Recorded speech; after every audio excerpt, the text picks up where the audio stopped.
नमस्कार, ABP news पर हाजिर हूं मैं रुमाना इसार खान। आगे का एजेंडा देख रहे हैं आप।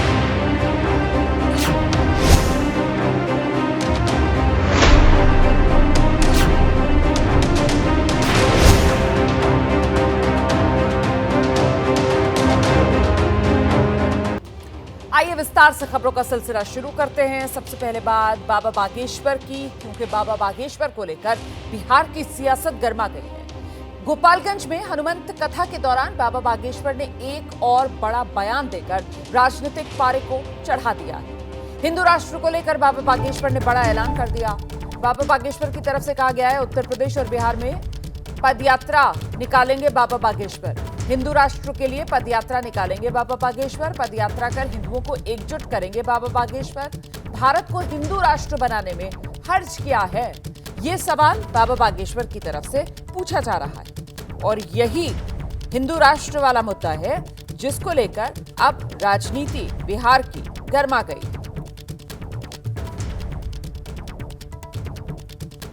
तो बिहार में है बाबा बागेश्वर और वहीं पर भारत को हिंदू राष्ट्र बनाने का संकल्प लेते हुए इसके लिए पदयात्रा करेंगे उत्तर प्रदेश में, बिहार में, ये हुंकार भरते हुए बाबा बागेश्वर। और इसी को लेकर अब राजनीतिक तौर पर सियासी बयानबाजी तेज हो गई है। जब 1947 में भारत एक मजहब के नाम पर भारत के टुकड़े कर दिए गए, पाकिस्तान बना दिया गया, तो अब इस देश को हिंदू राष्ट्र क्यों ना घोषित किया जाए। हम पदयात्रा फिर से करने वाले हैं, एक यूपी में करेंगे फिर बिहार में करेंगे। इसकी शुरुआत यूपी से ही होगी?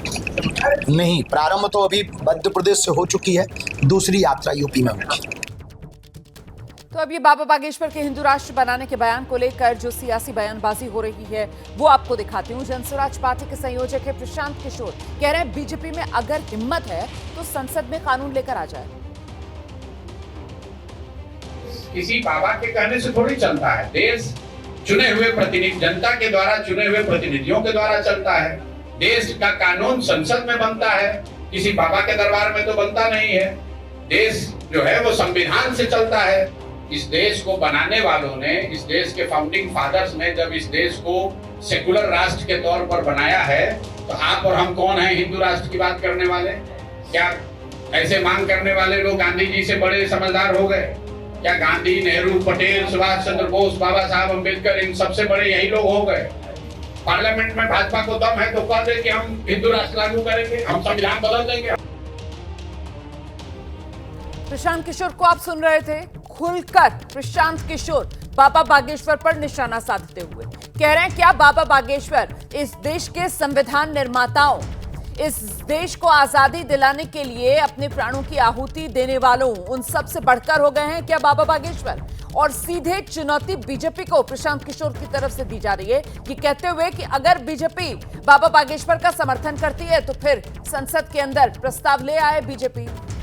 इस देश की जनता संविधान को अगर कोई हाथ लगाने की हिम्मत करता है तो फिर उसका क्या हश्र करती है, ये लोकसभा चुनाव में बीजेपी देख चुकी है, ये प्रशांत किशोर दोहराते हुए। और साथ ही साथ भारत को हिंदू राष्ट्र बनाने में हर्ज क्या, जब ये सवाल बाबा बागेश्वर पूछ रहे हैं और वो भी बिहार से पूछ रहे हैं, तो जवाब बिहार के ही नेताओं की तरफ से बाबा बागेश्वर को दिया जा रहा है।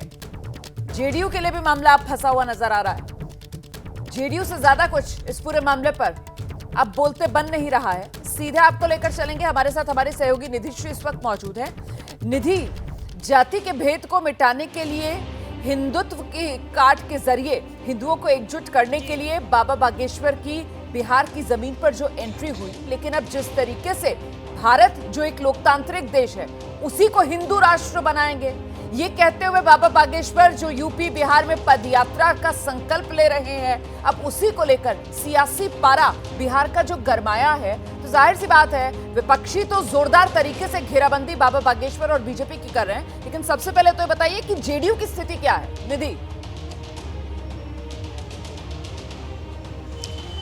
बिल्कुल, देखिए जेडीयू की स्थिति इस वक्त असमंजस वाली है। जेडीयू को समझ नहीं आ रहा है कि लाइन कौन सा ले। कल तक जो है वो जेडीयू ये बात कह रही थी कि बाबा बागेश्वर जो है वो आए हैं कथा करने के लिए और तमाम चीज़ें, लेकिन जिस तरीके का बयान ताबड़तोड़ आचार्य धीरेन्द्र शास्त्री की तरफ से दिया गया कि हिंदू राष्ट्र बनाएंगे, पदयात्रा करेंगे, कितना रोकोगे तो हम यही मकान बना लेंगे और बिहार पहला राज्य होगा उस हिंदू राष्ट्र का। तमाम बातें जो बाबा बागेश्वर की तरफ से कही गई, अब एक नया राग छेड़ दिया गया है। वो जेडीयू जिसकी सरकार में जाति आधारित जनगणना जो है वो कराई गई और वो जेडीयू जो इस वक्त एनडीए में है, यानी बीजेपी के साथ सरकार चला रही है, और ऐसे में अगर बाबा बागेश्वर हिंदू राष्ट्र की बात करते हैं तो अब जेडीयू से उसका स्टैंड साफ करने के लिए विपक्ष भी हमलावर है। और ये भी कहा जा रहा है कि जेडीयू अपना रुख साफ करे कि इस तरीके के बयान जो दिए जा रहे हैं उसमें जेडीयू का स्टैंड क्या है। तमाम बातें देखिए, आरजेडी कल से ये कह रही है कि हिम्मत है। राबड़ी देवी ने खुद कहा कि हिम्मत तो प्रधानमंत्री जो है वो मुसलमानों को देश से बाहर करके दिखाएं, और तमाम बातें। चाहे वो तेजस्वी यादव कह रहे हैं कि ये लालू यादव के सरकार में जिस तरीके से हुआ था हम उस तरीके से करेंगे, चाहे हमारी सरकार रहे या ना रहे, ये नहीं होगा। तमाम बातें जो है वो कही गई, लेकिन जेडीयू का स्टैंड क्या है इसको लेकर विपक्ष जो है वो सवाल कर रही है। रोमाना, बिल्कुल, कुल मिलाकर यहाँ पर जिस तरीके से बाबा बागेश्वर की बिहार में एंट्री होती है और मामला जो है वो जातियों का भेद मिटाकर हिंदुत्व के नाम पर हिंदुओं को एक छत्र छाया में लाने से आगे बढ़कर, मतलब मामला हिंदू वर्सेस मुसलमान से आगे निकलकर जिस तरीके से अब देश को हिंदू राष्ट्र बनाने की तरफ बढ़ता है, इसको लेकर ओवरऑल जो सियासी तस्वीर बिहार की उभर रही है उसमें बीजेपी खुद को कहां देख रही है और साथ ही गठबंधन के लिहाज से अब किसका पलड़ा यहां पर किस रूप में और मजबूत होता हुआ नजर आ रहा है बाबा बागेश्वर की एंट्री के बाद में भी। देखिए, एक बात मैं बताऊं रुमाना कि 2020 में जब चुनाव हुआ था तो सबसे ज़्यादा अल्पसंख्यकों का जो वोट था, मुसलमानों का वोट था, वो महागठबंधन के खाते में गया था। लगभग 76% था। एनडीए के पास लगभग 5% के आसपास जो है वो मुस्लिम के वोट बैंक थे। ये आंकड़ा है। और आज की तारीख में बीजेपी बाबा बागेश्वर के आने से कहीं ना कहीं जो है वो खुलकर बैटिंग करती हुई नजर आ रही है। बीजेपी ये नहीं कह रही है कि बाबा बागेश्वर की लाइन जो है वो उनकी लाइन है, लेकिन ये समर्थन करती हुई ज़रूर नजर आ रही है कि बाबा बागेश्वर सनातनियों की बात करते हैं। कुंभ के बाद अगर कहीं सबसे ज़्यादा लोग इकट्ठा हुए हैं सनातन धर्म के नाम पर तो वो बाबा बागेश्वर का दरबार है, जो कि गोपालगंज में लगा हुआ था। तो तमाम बातें बीजेपी की तरफ से कही जा रही है और दूसरी तरफ अपने अपने वोट बैंक को साधने की कोशिश है। यही वजह है कि आरजेडी बार बार ये कह रही है कि जो बाबा बागेश्वर कह रहे हैं, या कल आरजेडी के विधायकों की तरफ से बयान आया जिसमें ये कहा गया कि दिल्ली से लाइन और लेंथ जो है वो तय की जा रही है और वही बाबा बागेश्वर बिहार में आकर बोल रहे हैं, तो ऐसा हम नहीं होने देंगे। हिंदू राष्ट्र की जो बात बाबा बागेश्वर कर रहे हैं वो हम नहीं करने देंगे। तो ये जाहिर है कि चूंकि चुनाव है इस साल के अंत में और अब जो है वो जिस तरीके की चीज़ें आ रही हैं, बाबा बागेश्वर आते हैं, गोपालगंज आते हैं, दरभंगा में दरबार अब लगा रहे हैं, तो वोट बैंक अपने अपने किसको कौन सा फिट बैठता है उसके लिहाज से अब जो है बिल्कुल कंफर्टेबल पोजीशन में है बीजेपी बाबा बागेश्वर के आने से। लेकिन आरजेडी जो है वो हमलावर है ताकि वो अपने वोट बैंक को ये बता सके कि ये बाबा बागेश्वर के आने से अब जो है वो आरजेडी जो है वो अपने वोट बैंक को ये समझा सके कि ये हम तो कहीं ना कहीं बाबा बागेश्वर केंद्र में और उन्हीं के जरिए यहाँ पर राजनीति देखिए किस तरीके से अपने अपने वोट बैंक को कंसोलिडेट करती हुई नजर आ रही है। इसीलिए तो हम कह रहे हैं कि साहब बाबा का बयान किसका बनाएगा काम। फिलहाल अगली खबर का रुख कर रहे हैं। चैंपियंस ट्रॉफी फाइनल में भारत की जीत के बाद मऊ में आप जानते हैं हिंसा भड़की, इसी को लेकर एक्शन तेज हो गया है। पुलिस ने मऊ हिंसा को लेकर अब एफआईआर दर्ज की और 4 एफआईआर अभी तक पुलिस दर्ज कर चुकी है। इन 4 एफआईआर में 40 लोगों को नामजद आरोपी बनाया गया है। एफआईआर के मुताबिक उपद्रव करने वालों ने पहले से हिंसा के लिए बाकायदा प्लानिंग कर रखी थी। एफआईआर के अनुसार उपद्रवी कह रहे थे कि भारत की जीत पर जो जश्न मनाएगा उनका इलाज किया जाएगा। एफआईआर में यह भी कहा गया है कि उपद्रवियों ने पहले से ईंट पत्थर इकट्ठा कर रखे थे। गाली देने से मना करने पर पत्थरबाजी की गई और साथ ही एफआईआर में 12 बाइक, 2 ऑटो, 1 कार और 2 दुकानों को आग के हवाले करने का आरोप है। हालांकि हिंसा के बाद अब हालात पूरी तरीके से काबू में हैं। पुलिस ने 13 लोगों को गिरफ्तार किया है। हालांकि 40 नामजद आरोपी इन 4 एफआईआर में बनाए गए हैं। तो ये तस्वीरें आप 9 मार्च की देख रहे हैं, जिस दिन वो हिंसा हुई थी महू में, उस दिन की ये तस्वीरें आपके सामने। दोनों पक्षों की तरफ से एक दूसरे पर आरोप लगाए गए थे। अब एफआईआर जो पुलिस की तरफ से की गई है उससे ये साफ हो रहा है कि पहले से ही इस हिंसा की प्लानिंग की गई थी। सीधे आपको लेकर चलेंगे, हमारे साथ हमारे सहयोगी अंबुज पांडे मौजूद हैं। जरा जानते हैं अंबुज से अभी तक इस मामले में पूरा अपडेट क्या है, वो दर्शकों के सामने रख दीजिए अंबुज।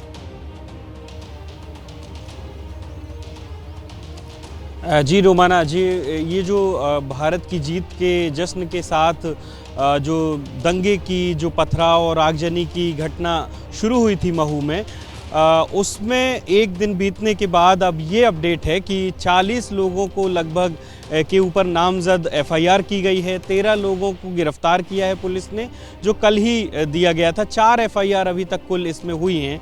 लेकिन जो आपने एक महत्वपूर्ण बात कही कि दोनों पक्ष एक दूसरे पर आरोप लगा रहे थे। अभी तक जो प्राप्त जानकारी है कि एक एफआईआर दूसरे पक्ष की तरफ से, मुस्लिम पक्ष की तरफ से भी की गई है। हालांकि उसमें क्या किस तरीके के आरोप लगाए गए हैं उस आरोप एफआईआर में, अभी तक वो चीज़ सामने नहीं आ पाई है। लेकिन जो एफआईआर हमारे पास है उसमें तो मतलब आप कह रहे हैं कि जो 4 एफआईआर दर्ज की गई है उनमें 3 जो है वो एक पक्ष की और एक जो है वो दूसरे पक्ष की तरफ से एफआईआर है। यही है 4 एफआईआर का पूरा हिसाब किताब? जी बिल्कुल। और जब हम इस एफआईआर जो हमारे पास मौजूद है उसको अगर हम उस पर नज़र डालें तो साफ तौर पर उस पर ये आरोप लगाए गए हैं कि पहले से तैयारी की गई थी। ये कहा जा रहा था, उकसाया जा रहा था कि अगर आप लोग भारत की जीत का जश्न मनाएंगे तो हम आप लोगों का इलाज की तरफ से एफआईआर करवाई गई है, ये उसकी डिटेल्स आप शेयर कर रहे हैं यहाँ पर। जो मुस्लिम पक्ष की तरफ से एफआईआर दर्ज करवाई गई है उसकी डिटेल्स अभी नहीं है, लेकिन कुल इस पूरे मामले में 4 एफआईआर है जो दर्ज करवाई गई है। पुलिस ने 40 नामजद आरोपी बनाए हैं, 13 को गिरफ्तार कर लिया है। बहुत धन्यवाद आपका अंबुज पांडे। इस तमाम जानकारी के लिए मैं आगे बढ़ रही हूँ। चैंपियंस ट्रॉफी में भारत की जीत पर देवास में भी जश्न मनाया गया था, लेकिन जश्न में डूबे कुछ युवकों ने देवास में हुड़दंग करने की कोशिश की, जिन पर पुलिस की तरफ से फौरन कार्रवाई की गई। सयाजी द्वार पर जश्न मना रहे कुछ हुड़दंगियों ने लापरवाही के साथ आतिशबाजी की थी। पुलिस ने जब युवकों को समझाने की कोशिश की तो युवकों ने पुलिस के साथ बदतमीजी की। इसके बाद पुलिस ने हिरासत में लेकर हुड़दंगियों का जुलूस निकाला है। ये देखिए, ये वो तस्वीरें हैं। ये जश्न मनाया जा रहा था, टीम इंडिया की जीत का जश्न। अब ये जश्न है या हुड़दंग है, ये आप फैसला कीजिए। यहाँ पर पुलिस मौजूद थी और पुलिस ने इन्हें समझाने की कोशिश की तो इन्होंने पुलिस के साथ बदतमीजी की, जिसके बाद अब पुलिस की तरफ से इन आरोपियों का ये देखिए किस तरीके से जुलूस पुलिस की तरफ से निकाला गया है।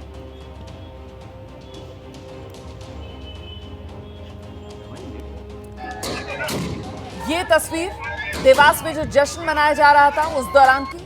देवास में टीम इंडिया की जीत के बाद ये जश्न वाला जुलूस निकाला जा रहा था। बीच चौराहों पर खड़े होकर आतिशबाजी की जा रही थी बड़ी लापरवाही के साथ।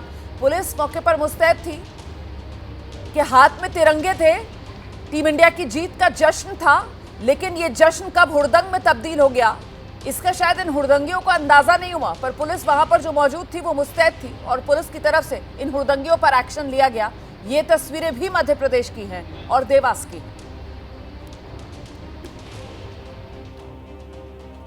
आगे बढ़ रही हूं मैं उत्तर प्रदेश, जहां के बजट को लेकर हाल ही में बलिया को मेडिकल कॉलेज का तोहफा मिला है और इसके लिए बांसडीह से विधायक हैं केतकी सिंह। उन्होंने मुख्यमंत्री योगी आदित्यनाथ को धन्यवाद तो दिया, लेकिन उसके फौरन बाद सीएम योगी से एक मांग कर दी और फिर इसी मांग को लेकर एक विवादित बयान दे दिया। यूपी में बीजेपी विधायक का ये विवादित बयान। विधायक हैं केतकी सिंह, सीएम योगी से मांग की मुसलमानों का अस्पताल में अलग इलाज हो, ये केतकी सिंह की तरफ से कहा गया है। अस्पताल के उद्घाटन के दौरान केतकी सिंह का ये बयान सामने आया है। अस्पताल में मुसलमानों के लिए अलग विंग बनाया जाए। मुसलमानों को होली दिवाली से दिक्कत होती है, ऐसे में अस्पताल में इलाज वो कैसे साथ कराएंगे? उनके लिए अस्पताल में अलग विंग भी बना दिया जाए, ये कह रही हैं केतकी सिंह। होली होती है तो उनको दिक्कत, रामनवमी होती है तो उनको दिक्कत, दुर्गा पूजा होती है तो उनको दिक्कत, तो हम लोग के साथ इलाज कराने में भी हो सकता है उनको कोई दिक्कत हो। तो मैं तो मांग करती हूँ महाराज जी से, कितना खर्चा हो रहा है तो एक कमरा बना ही दिया जाए और एक बिल्डिंग एक तरफ विंग बना दी जाए कि आप जाके अपना इलाज वहाँ करा लो भैया, हमारे साथ अगर आपको रहने में दिक्कत है तो। दिवाली के मौके पर जब मेडिकल कॉलेज बन रहा है तो एक अलग विंग उन लोगों के लिए बना दी जाए ताकि हम भी सुरक्षित रहें, अपने आप को सुरक्षित महसूस करें, ना जाने किस पे क्या चीज़ थुक थुका के हम लोग को मिल जाए, तो उस सब से भी हम लोग बच जाएंगे। सीधे आपको लेकर चलेंगे, हमारे साथ हमारे सहयोगी विवेक इस वक्त मौजूद है। विवेक, मुझे हैरानी हो रही है ये बयान सुनकर, ये चुने हुए प्रतिनिधि हैं और इस तरीके से खुलकर ये हिंदू मुसलमान जब कर रहे हैं तो सीधे सीधे ये संविधान की धज्जियां उड़ा रहे हैं। इस बात का एहसास विधायक जी को है या नहीं है? धर्म के आधार पर यह भेदभाव कैसे?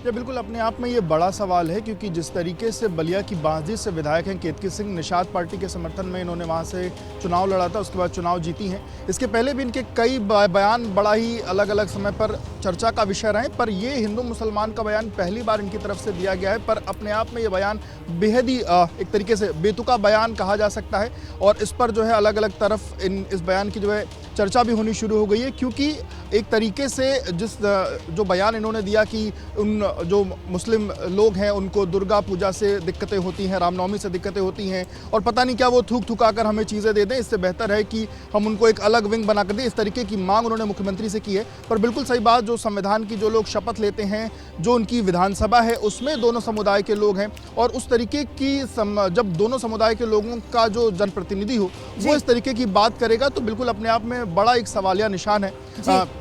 देखना होगा बीजेपी इसका किस तरीके से समर्थन करती है या विपक्ष इस पर क्या चीजें करता है। हम उनसे भी कोशिश करेंगे बात करने की, और क्या वो इस बयान पर अपनी कोई सफाई देना चाहेंगी या इस बयान पर वो सामने आएंगी। क्या केतकी सिंह खुद इस बात का एहसास करेंगी कि संविधान की शपथ लेकर किस तरीके से संविधान को ही ठेस पहुंचाने का काम उन्होंने अपने इस बयान से किया है, जबकि वो देश के नागरिकों में हिंदू मुसलमान धर्म के आधार पर भेद कर रही हैं और अस्पताल में कह रही हैं कि साहब अलग विंग बना दीजिए आप तो मुसलमानों के इलाज के लिए। ऐसी मांग कोई चुना हुआ विधायक मुख्यमंत्री से करेगा क्या?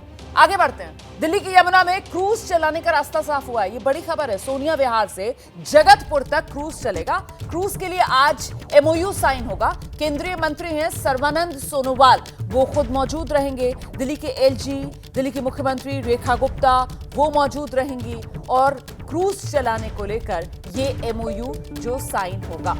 तो ये बड़ी खबर है, दिल्ली की यमुना में क्रूज चलाने का रास्ता अब साफ हो गया है। सोनिया विहार से लेकर जगतपुर तक क्रूज चलेगा। तो राजधानी दिल्ली को ये एक बड़ा तोहफा मिलने की तैयारी, और ऐसे में जब क्रूज चलेगा तो जाहिर सी बात है यमुना की साफ सफाई का काम वो भी आगे तेजी से बढ़ेगा।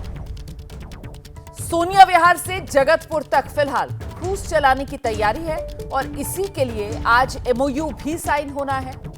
केंद्रीय मंत्री हैं सर्बानंद सोनोवाल, वो मौजूद रहेंगे, और साथ ही दिल्ली के एलजी वीके सक्सेना, दिल्ली की मुख्यमंत्री रेखा गुप्ता की मौजूदगी में ये एमओयू साइन होगा।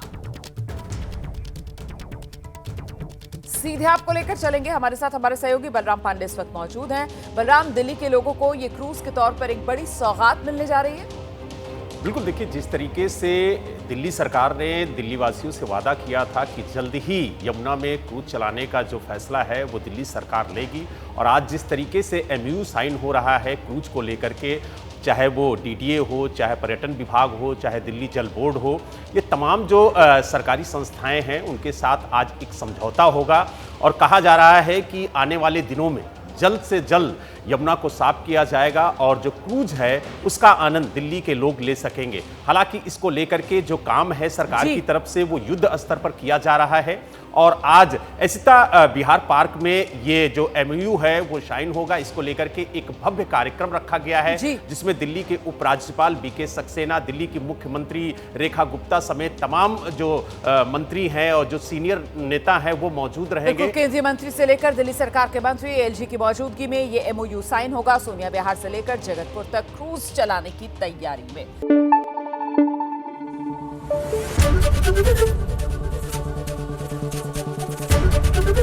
एबीपी न्यूज आपको रखे आगे।